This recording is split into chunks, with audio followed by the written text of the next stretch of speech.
तीसरे कलश का जो विषय प्रवेश है, उस दूसरे कलश की चर्चा हो चुकी थी ना, कल तो हो गई थी। आज लाइट नहीं है क्या? लाइट नहीं तो पंखा नहीं चलता है? ये तो यार बेईमानी है।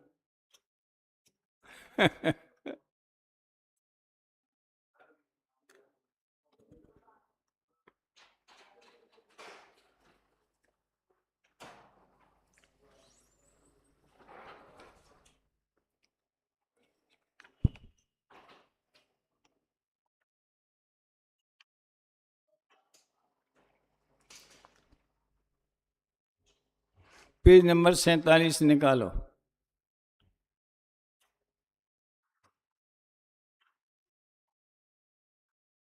इसमें पद्यानुवाद ऊपर दिया है, फिर कलश नीचे दिया है। पढ़ो इसका पद्यानुवाद। मोह कर्म का उदय अरे मम पर परिणति का कारण है।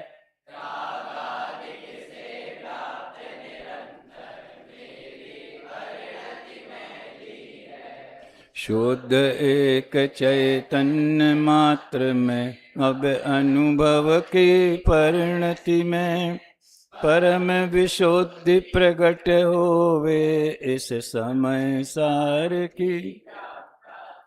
ये विशुद्धि क्योंकि नहीं, कल बताए थे ना, ये शब्द ऐसे हैं कि छंद के हिसाब से कभी बड़ी मात्रा पढ़नी पड़ती है, कभी छोटी। इसमें छोटी की जरूरत है, परम। लेकिन विशुद्धि बड़ी लिख नहीं सकते, क्योंकि भी बड़ी लिख नहीं सकते। लिखेंगे तो जो नियम है वही छोटी मात्रा ही लिखनी पड़ेगी। लेकिन हमने नहीं में ये प्रयोग किया है। नहीं जब बड़ी जरूरत होती तो बड़ी कर देते, नहीं तो छोटी कर देते, लिखने में भी कर देते। बाकी के शब्दों में नहीं कर सकते। संक्षेप में है, इसमें ज़्यादा बड़ी बात नहीं है। पढ़ो इसको। कौन पढ़ेगा जिन्होंने अभी तक, जिन्हें हमने खड़ा नहीं किया हो? बहुत से लोगों को नहीं किया हो तो है। तुमने नहीं किया? किया तो था यार। अच्छा चलो कर।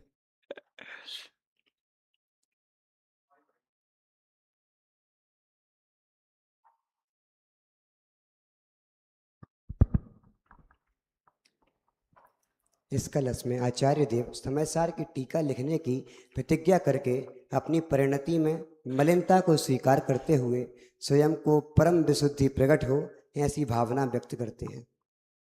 उक्त भावना का आशय स्पष्ट करते हुए पांडे राजमल जी लिखते हैं, यह शास्त्र परमार्थ रूप है, वैराग्य उत्पादक है, रामायण महाभारत के समान रागवर्धक नहीं है।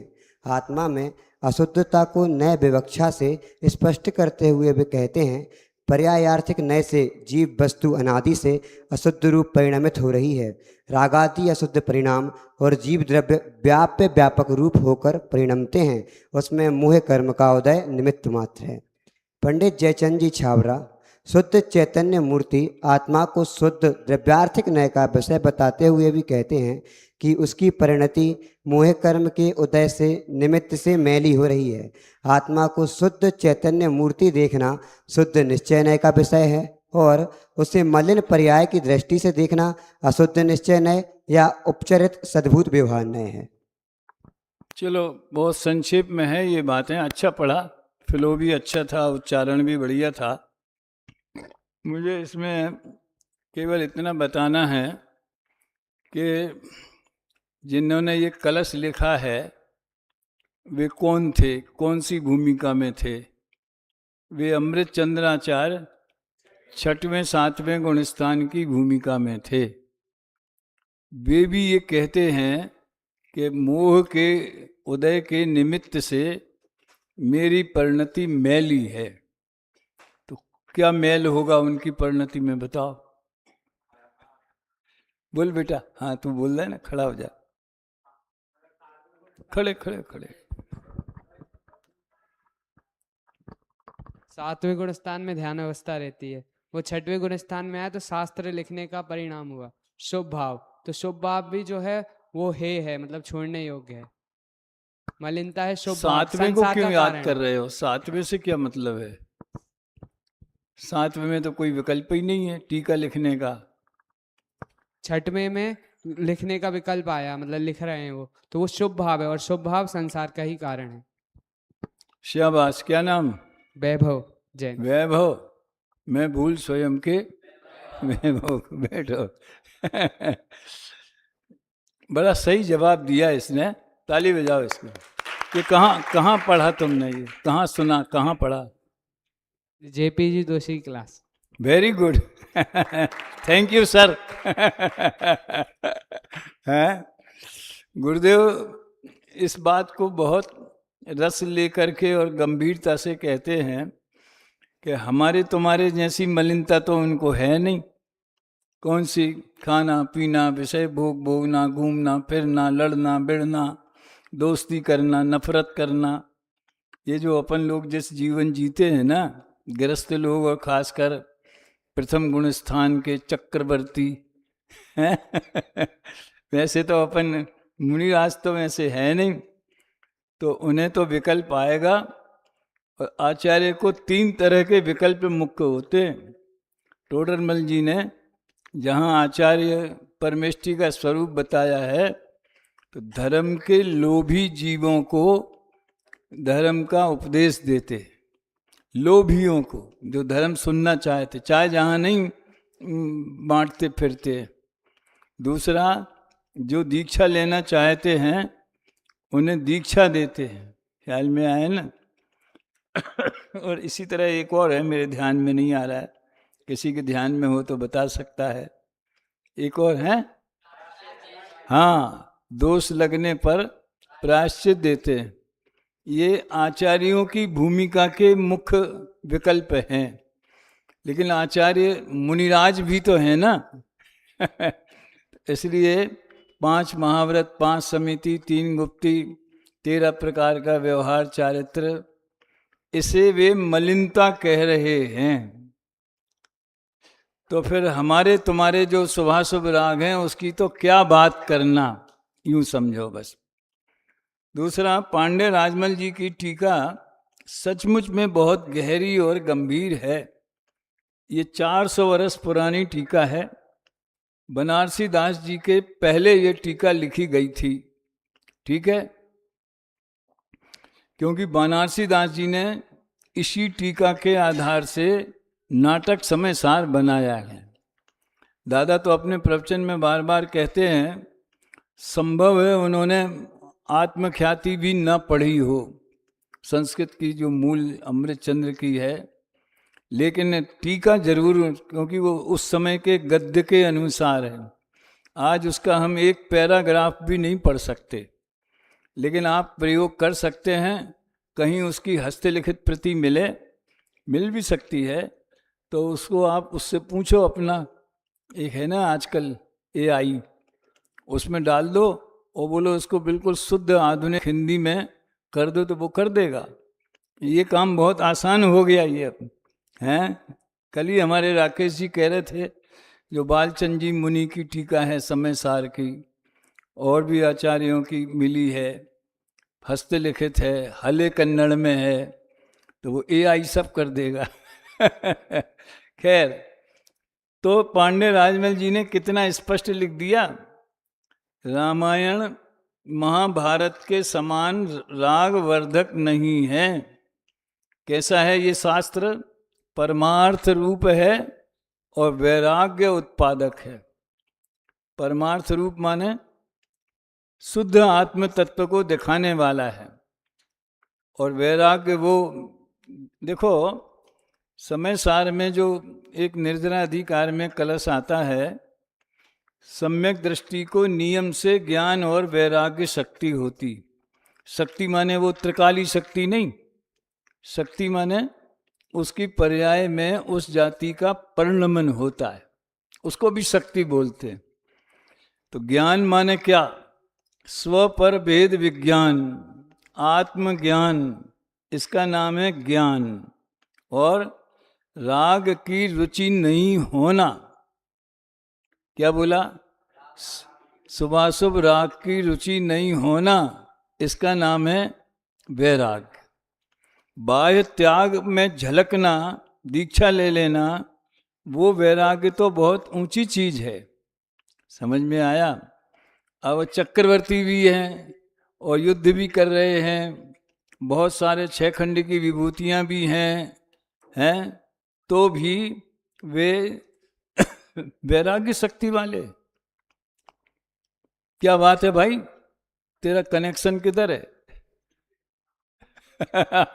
जोर से बोल दे, पकड़े जाओगे। क्या बोला मैंने? अच्छा, वैराग्य शक्ति क्या है सम्यक दृष्टि की? हाँ यार, तुमने कैच कर लिया है। शुभाशुभ राग की रुचि नहीं होना, इसको वैराग्य कहते हैं। देखो बहुत सुंदर बात है, 7 तत्व की भाषा में बोले तो जीव जीव का श्रद्धान, जे हुआ ज्ञान। जीव और अजीव की, अजीव में राग आदि भी आ गए, जीव अजीव की भिन्नता, ये क्या हुआ? ज्ञान। और आश्रव बंध संबंध निद्रा मोक्ष का श्रद्धान, इसका नाम है वैराग्य। तो आश्रव का श्रद्धान भी, तो आश्रव बंध को हे जानना और संबंध निद्रा मोक्ष को उपादेय मानना। तो ये उन्होंने समय सार की महिमा बताई और पर्यायार्थिक नय से जीव वस्तु अनादि से अशुद्ध रूप परिणमित हो रही है। रागादि अशुद्ध परिणाम और जीव द्रव्य व्याप्य व्यापक रूप होकर परिणमते हैं। सुनो एक बात बिल्कुल अच्छी तरह से दिमाग में रख लेना, मोह राग द्वेष के परिणामों का जीव के साथ क्या संबंध है? वो समय सार में ही 2 तरह से बताया है, एक अशुद्ध नय से और एक शुद्ध नय से। अशुद्ध नय से कहें तो किसकी पर्याय है?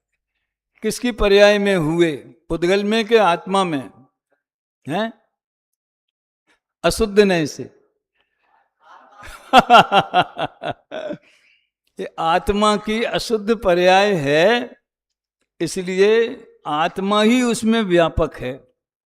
कर्म तो निमित्त मात्र है। कर्म बेचारे कौन?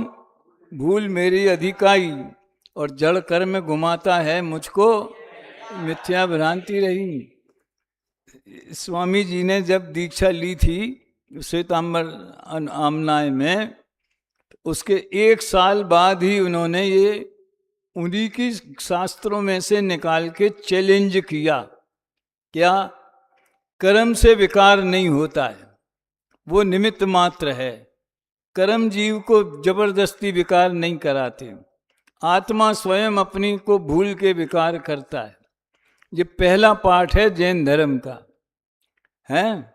तो पहला पाठ बड़ी मुश्किल से तो पक्का हुआ, और जब दूसरा पाठ पढ़ने गए तो इनका राग आदि आत्मा में है ही नहीं, वो तो पौद्गलिक परिणाम है। दोनों तरह की बात आपको सुनने मिलेंगी, गुरुदेव के प्रवचनों में भी, राजमल जी की टीका में भी, सब जगह, जयचंद जी छावड़ा के भावार्थ में सब जगह मिलेगी दोनों तरह की बात। हमने उसका समाधान आपको मोक्ष मार्ग प्रकाशक के निश्चयाभासी वाले में से बता दिया था। पेज नंबर कौन सा है मुझे ध्यान नहीं है। निश्चयाभासी वाले में कि राग को आत्मा का स्वभाव मानना भी मिथ्यात है, और मेरी पर्याय में राग नहीं है, मैं तो सिद्ध समान शुद्ध हूं, ऐसा मानना भी मिथ्यात है। तो सम्यक्त क्या है फिर? जब दोनों मिथ्यात है तो सम्यक्त क्या है? कि मेरी भूल से मेरी पर्याय में राग आदि हुए हैं, लेकिन वो मेरा स्वभाव नहीं है। इसमें कोई दिक्कत है ऐसा दोनों अपेक्षा मानने? शरीर में बुखार आता है तो अपन दोनों बातें मानते कि नहीं मानते? वो बुखार मेरे शरीर में है, मुझे हुआ है, मुझे तकलीफ है, मुझे इलाज करना है, ऐसा मानते कि नहीं मानते?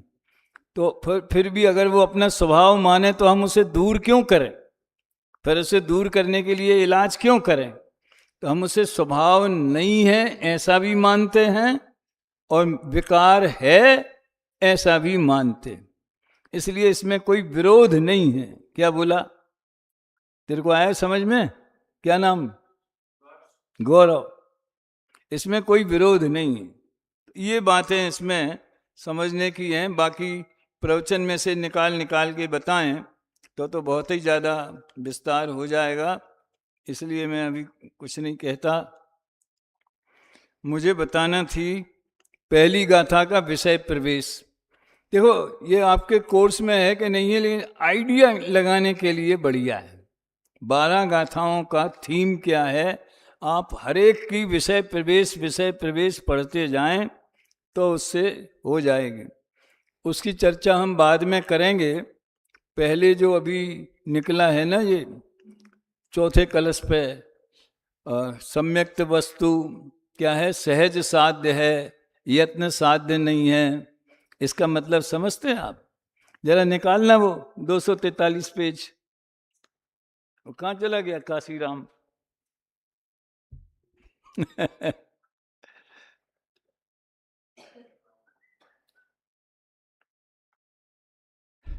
मेरे पास नहीं है ये, मेरे पास सिर्फ 100 पेज का प्रिंट है, ज़्यादा निकलवाए नहीं मैंने। आपको इसमें से पढ़ना है चौथी गाथा का, चौथे कलश का। चौथा कलश 12वीं गाथा के बाद में आया है। आया?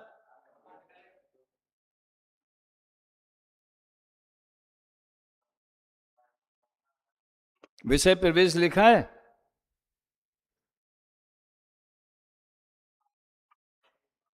उसको उधर भी तो दिखता होगा ना। उसने 243 नहीं 238 था शायद, क्या था उसने एक कागज पे लिख रखा है नंबर।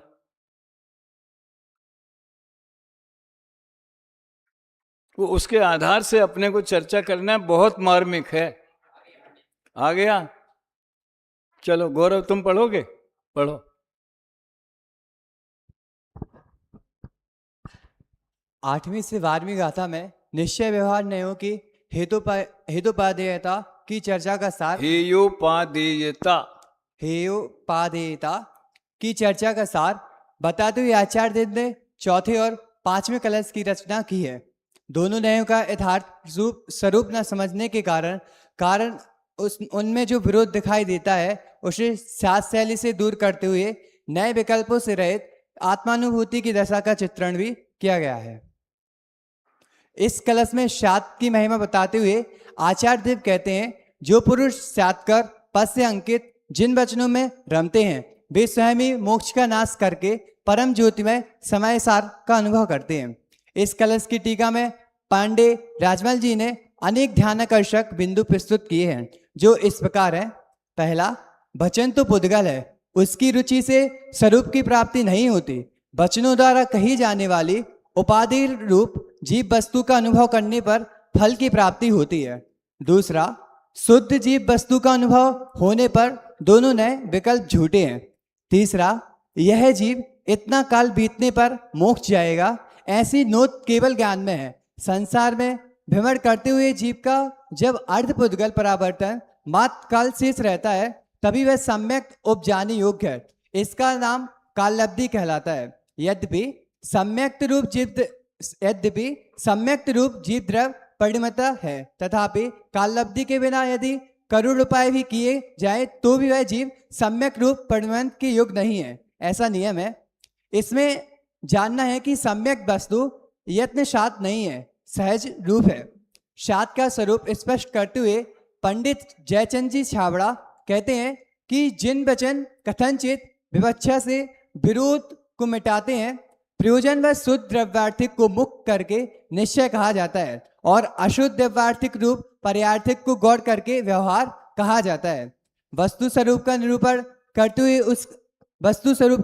करते हुए उसकी अपेक्षा बताने को नए कहते हैं। अपेक्षा ना कहें तो शात पद का प्रयोग नहीं किया जाता है। स्वयं तत्व निर्णय करते समय अपेक्षा समझना अनिवार्य है, और अन्य को समझाते समय भी अपेक्षा स्पष्ट करना अनिवार्य है, अन्यथा मिथ्या एकांत का प्रसंग आएगा। क्योंकि निरपेक्ष न्याय मिथ्या और सापेक्ष न्याय सम्यक होते हैं।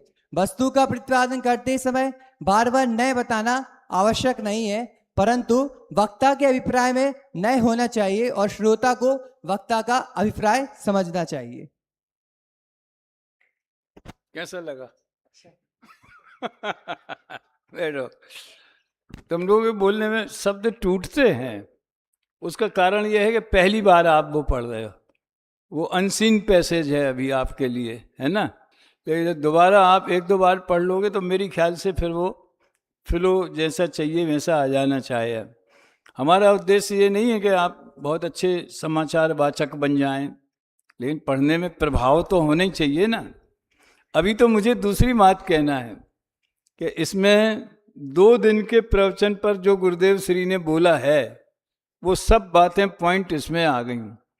एक तो वो वाणी सर्वज्ञ के स्वरूप का अनुसरण करने वाली है, आया ना, ये कल आया होगा।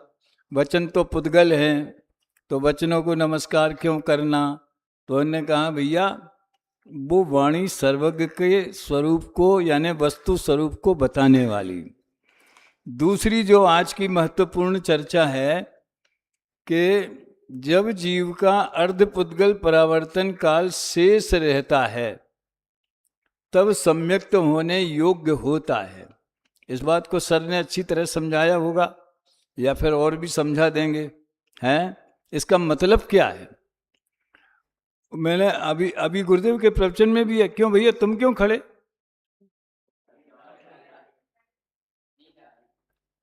चलो तो अच्छा है तब तो फिर तो किसी ने कहा था कि खुद ही खड़े हो गए वेरी गुड, ऐसा ऑटोमेटिक सिस्टम होना चाहिए, हैं? तो क्या बात चलती है हम तो पीछे भी लोगों को बिठा देते हैं, इंस्पेक्टरों को, जब देखो कौन कुछ और दूसरी चीज देख रहा है कि सो रहा है कि क्या कर रहा है, ऐसा प्रमाद आता है ज़्यादा, है। नाश्ता कम करना चाहिए, भूख से थोड़ा समस्या ये है कि नाश्ता करते समय इतनी अच्छी भूख लगती है तो वो कंट्रोल नहीं होता तो बात क्या चलती है? गुरुदेव के प्रवचन में आज ये आया कि अर्धपुद्गल परावर्तन में अनंत 24 बीत जाती। अनंत 24 का क्या मतलब है? जैसे ऋषभ देव से लेके महावीर पर्यंत एक ग्रुप 24 का, उसके पहले भी तीर्थंकर हुए, निर्वाण वगैरह उनका नाम आता है सब याग मंडल विधानों में और कई जगह। फिर आगे 24 होगी तो पहले तीर्थंकर कौन होंगे? महापद्म। आगामी 24 में 84,000 वर्ष बाद इसी भारत भूमि पे जो पहले श्रेणिक राजा यहाँ थे, ये तो सुना है ना, तो श्रेणिक राजा 84,000 में 2,500 वर्ष कम कर दो तो उतने, जब छठवें काल के बाद में दोबारा 5वां आएगा, फिर चौथा आएगा, ऐसा रिवर्स होगा ना। अभी अवसर्पणी है। अवसर्पणी माने आयु, बल, शक्ति, परिणाम सब गिरते गिरते हैं। फिर उत्सर्पणी आएगी, तो जहाँ से थे वहीं से तो उठेंगे ना, तो चौथे तक जाने में टाइम लगेगा, है। तो 84,000 वर्ष बीत जाएंगे पहले तीर्थंकर होने में।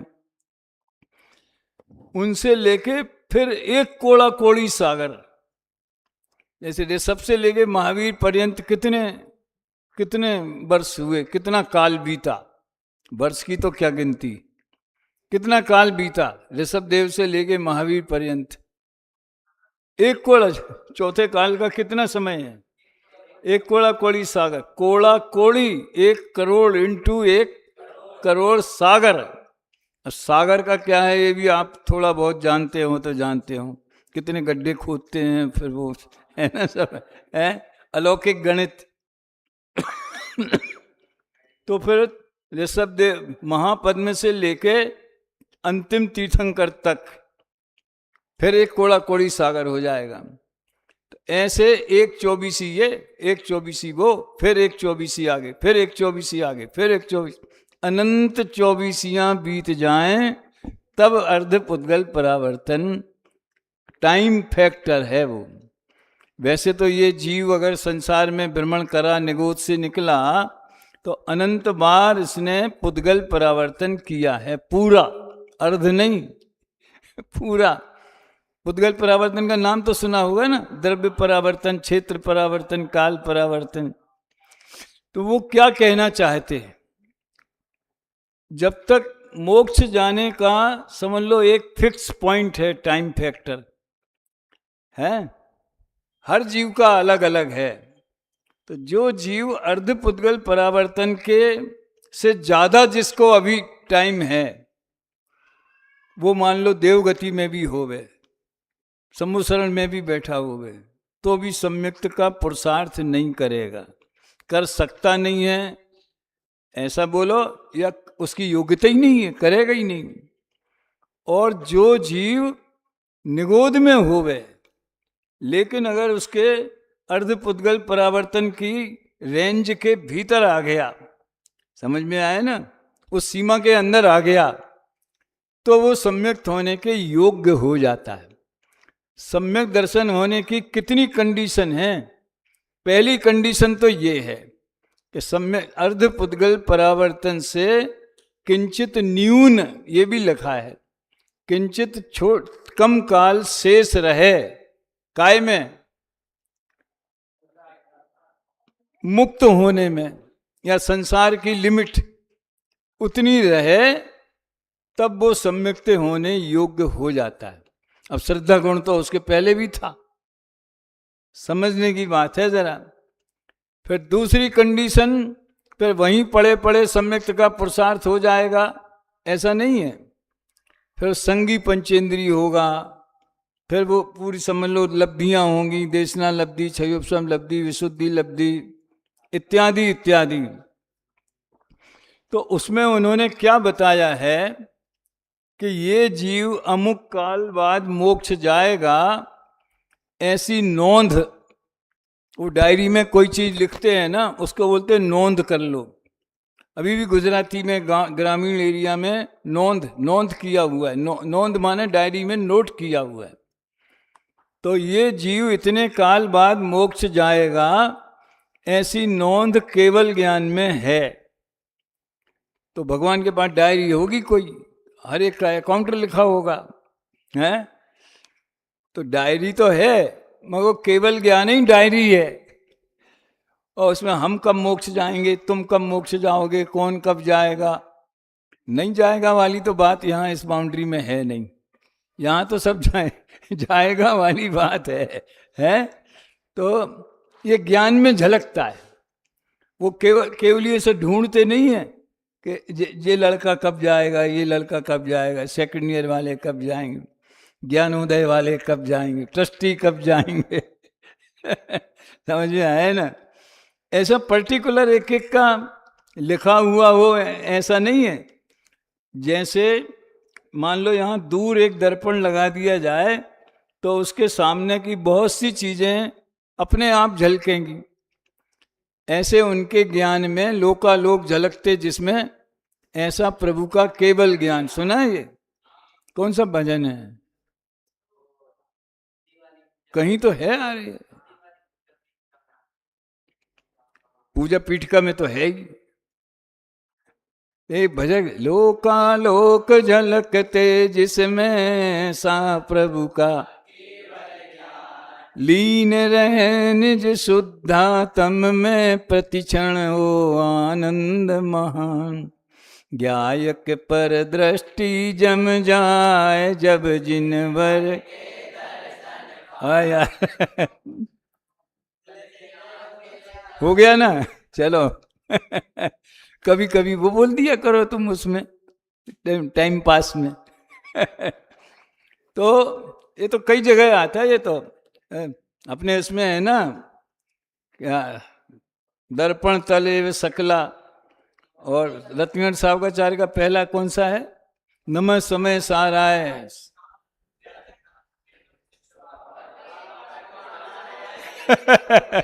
नमः श्री वर्धमानाय सालों का नाम। दर्पणायते। दर्पणायते का क्या मतलब होता है?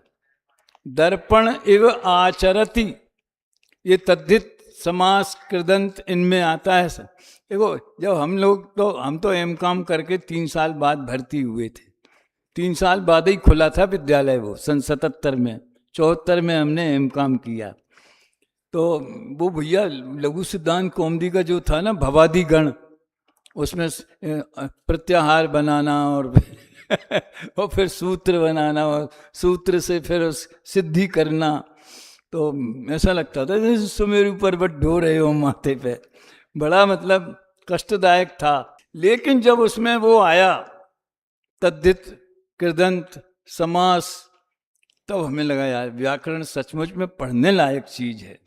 हम इतने खुश हुए कि उपाध्याय के बाद हमने अपने अध्यापकों से कहा 1 साल और उपाध्याय में भर्ती कर दो। आपके यहाँ प्राक शास्त्री बोलते 11th में, 1 साल और भर्ती हो जाएं तो जो कमी रह जाएगी वो और पूरी हो सकती है। तो हमें क्यों प्रभावित हुए? ये दर्पणायते से। उसमें आया था कृष्णायते।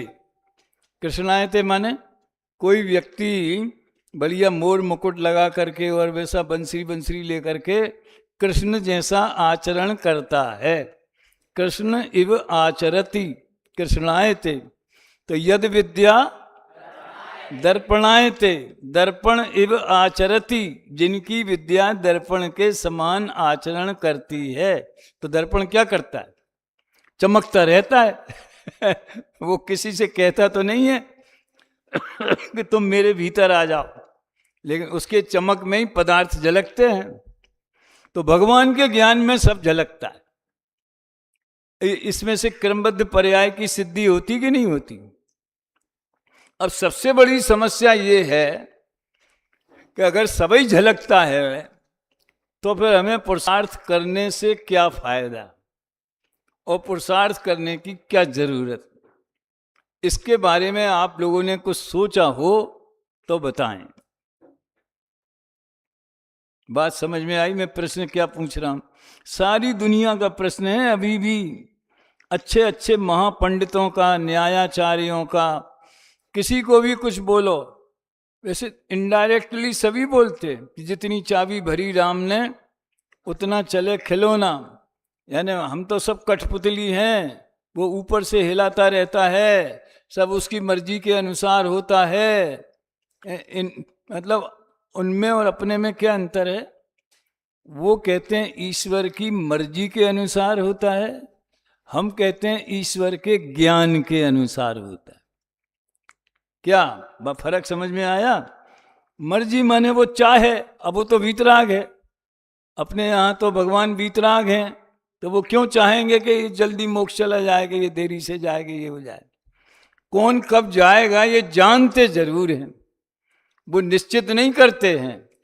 निश्चित है ऐसा जानते हैं। वो सर्वज्ञदेव विधान में आपने पढ़ा होगा, यदि विश्व के परिणमन की निश्चित न होती श्रृंखला, तो जानती कैसे प्रभु ये आपकी केवल कला है। निश्चित नहीं होता तो भगवान कैसे जानते? रेलवे का टाइम टेबल निश्चित नहीं किया जाए। एक नई ट्रेन चलाई उन्होंने, तो कितने बजे भोपाल से चलेगी, कितने बजे उज्जैन पहुंचेगी, कितने बजे कोटा पहुंचेगी, कितने बजे दिल्ली पहुंचेगी। अगर ये मैनेजमेंट निश्चित नहीं करे तो वो टाइम टेबल में दिखाएगा कैसे? तो केवल ज्ञान तो टाइम टेबल में दिखाने जैसा है। अब सवाल ये है कि पुरुषार्थ का क्या होगा? किसी भी आदमी को बोलो कि भैया जो जब होना है सो निश्चित है केवल ज्ञानी ने, तो सबको ये प्रश्न अड़ा देते हैं कि अगर सभी निश्चित है, हम कुछ नहीं कर सकते, तो फिर हम पुरुषार्थ क्यों करेंगे? कभी आप लोगों के डिस्कस में, गोष्ठी में, कि आज गोष्ठी है कौन से विषय की? क्या सम्यक्त के?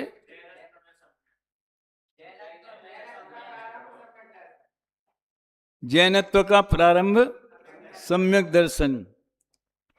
तो ये वाले पॉइंट लेना कि सम्यक्त वस्तु सहज साध्य है, यत्न साध्य नहीं। इसका क्या मतलब है?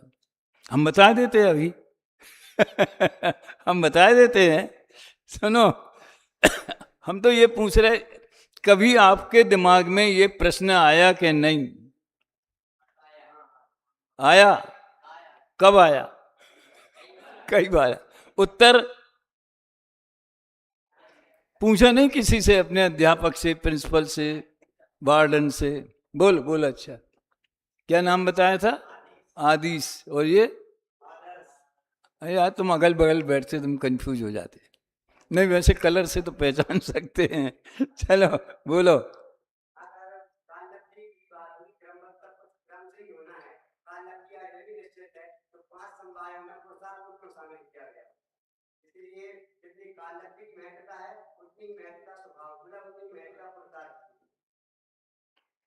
नहीं तो मतलब क्या हुआ? पुरुषार्थ करना उपयोगी है कि जरूरी है कि उससे कोई फायदा?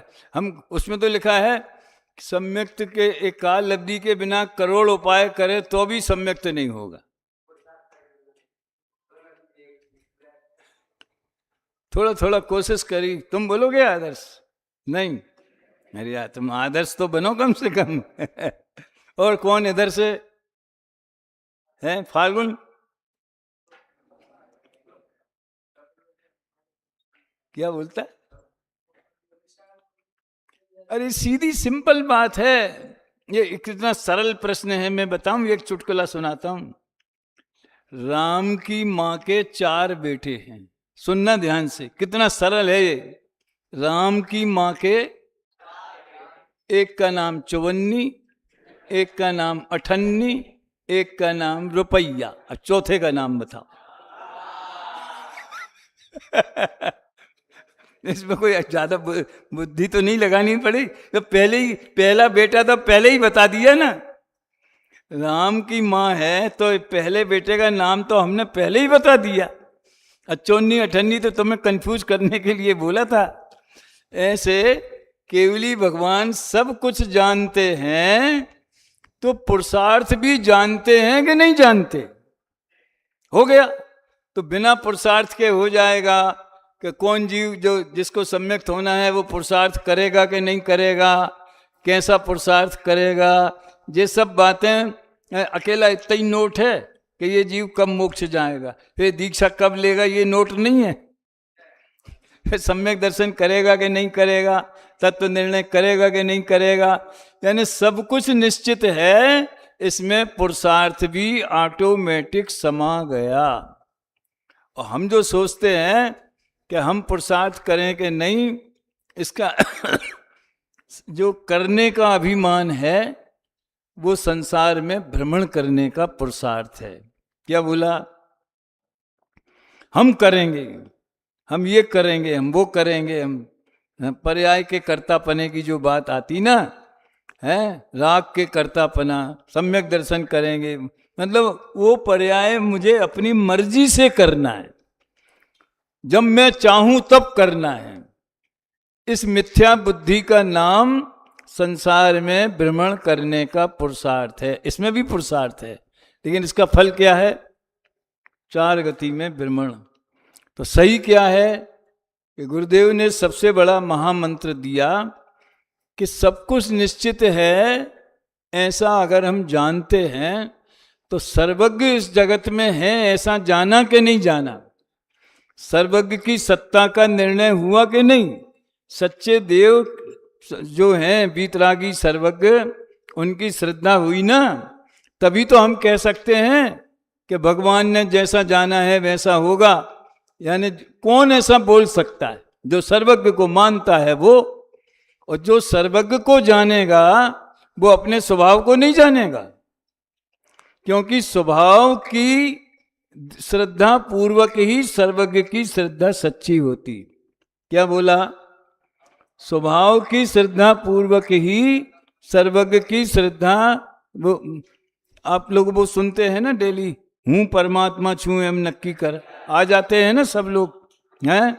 उसमें अंत में एक वाक्य बोलते हैं, वो शिष्य कहता है भगवान से, प्रभु मैं परमात्मा हूँ आप कह रहे हो, तो पहले आप परमात्मा हो ऐसा तो हम माने, फिर अपने को मानेंगे। तो उत्तर क्या आता है कि जो अपने स्वरूप को परमात्मा मानता है वो इस जो अनंत और सिद्ध हैं उन्हें परमात्मा मानने का व्यवहार उसको होता है। अपने अपने परमात्मा पर पाने की शक्ति जिसके अंदर है, ऐसी श्रद्धा हुई, वो ही उनको सच्चा मानेगा। ये जरा चिंतन की गहराई में समझने लायक बात है। अभी तो सरलता से इतना समझ लो कि सर्वज्ञ की श्रद्धा के बिना हम ये नहीं कह सकते कि जो होना है सो निश्चित है, केवल ज्ञानी ने गाया है। इसका मतलब है सर्वज्ञ की श्रद्धा। और सर्वज्ञ की श्रद्धा माने स्वभाव की श्रद्धा, और स्वभाव की श्रद्धा करना यही तो पुरुषार्थ है। सम्यक दर्शन के लिए कौन सा पुरुषार्थ करना है? अपने को परमात्मा स्वरूप अनुभव करना, अपने को शुद्ध चैतन्य अनुभव करना, यही तो पुरुषार्थ है ना। तो वो जो उसमें आया कि सम्यक्त वस्तु क्या बोलते, करोड़ उपाय करे, तो करोड़ उपाय हैं क्या? 2-4 उपाय हैं क्या? उपाय तो एक ही है। और जब जैसा, इसलिए तो आप लोगों ने वो तो नहीं देखी होगी क्रमबद्ध पर्याय निर्देशिका, नहीं देखी ना? किसने देखी? इधर से देखी क्या? किसने बोला? अरे खड़ा हो जा चलो, तो भाग्यशाली है। उसमें प्रश्न, आप उसको, यहाँ पुस्तक होंगी शायद, तो उसमें आप प्रश्नोत्तर सब इस टाइप के दिए हुए हैं। हम लगभग 8 दिन में क्रमबद्ध पर्याय की क्लास पूरी ले लेते हैं उसी के आधार से। और वो क्रमबद्ध पर्याय पुस्तक समझने की गाइड बनाई है, वो निर्देशिका है तो कहने का आशय ये है कि स्वभाव पुरुषार्थ, जब जैसा कार्य होना है तब वैसा पुरुषार्थ होता है। क्या बोला? तो भगवान के ज्ञान में कार्य भी निश्चित है, उसका समय भी निश्चित है, और वो उसी समय में उसका पुरुषार्थ होगा, ये भी निश्चित है। तो हम अपने विकल्पों से विराम लेवें। जो हम विकल्प करते हैं ना, उसका निषेध है, पुरुषार्थ का निषेध नहीं है। अच्छा, अभी आप लोग पुरुषार्थ कर रहे कि नहीं कर रहे? काहे का पुरुषार्थ कर रहे? बैठने का ये तो व्यवहार की बात है, उसमें भी बल लग रहा है बैठने में, काय बल, बैठने में काय बल है ना, मन बल, वचन बल, काय बल का प्रयोग। लेकिन आप इस समय सुन रहे हैं, तो ये सुनने का पुरुषार्थ कर रहे हैं, हमें पता नहीं चलता। देखो, जैसे अपन ट्रेन में बैठते हैं और ट्रेन 100 किलोमीटर के रफ्तार से जा रही है। अब जितनी स्पीड ट्रेन की है उतनी स्पीड हमारे शरीर की है। कभी झटके से रुक जाए तो फिर अपन आगे पीछे झूल जाते। समझ में आया ना? तो हमें पता चलता है कि हम 100 किलोमीटर की रफ्तार से जा रहे, पता तो नहीं, सोते रहते हैं, चले जाते। इससे क्या सिद्ध हुआ कि शरीर भी 100 किलोमीटर की रफ्तार से गति कर रहा है, लेकिन हमारा उपयोग उधर नहीं है। हमें नींद आ गई तो हम पता नहीं चला। ऐसे हर कार्य में पुरुषार्थ माने क्या है? वीर शक्ति है ना। और अंतराय कर्म कितने प्रकार का? ज्ञानांतराय, दानांतराय, भोगांतराय, उपभोगांतराय और अंतिम ये वीर्यांतराय के क्षयोपशम से जो भी शक्ति प्रकट होती है वो हमें पावर देती है।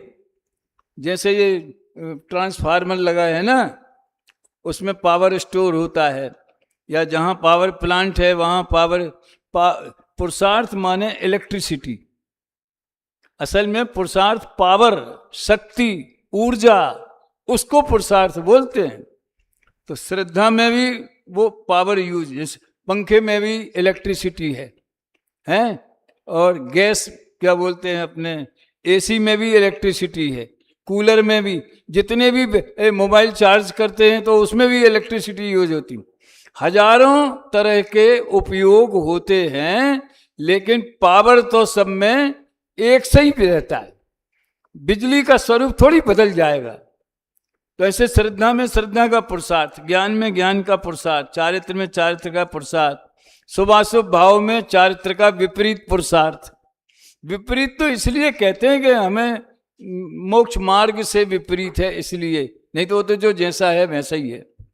तो मैंने केवल इतनी कोशिश की है कि क्या है वो वाक्य, करोड़ उपाय करने पर भी सम्यक्त नहीं होगा जब तक काल लब्धि नहीं आएगी।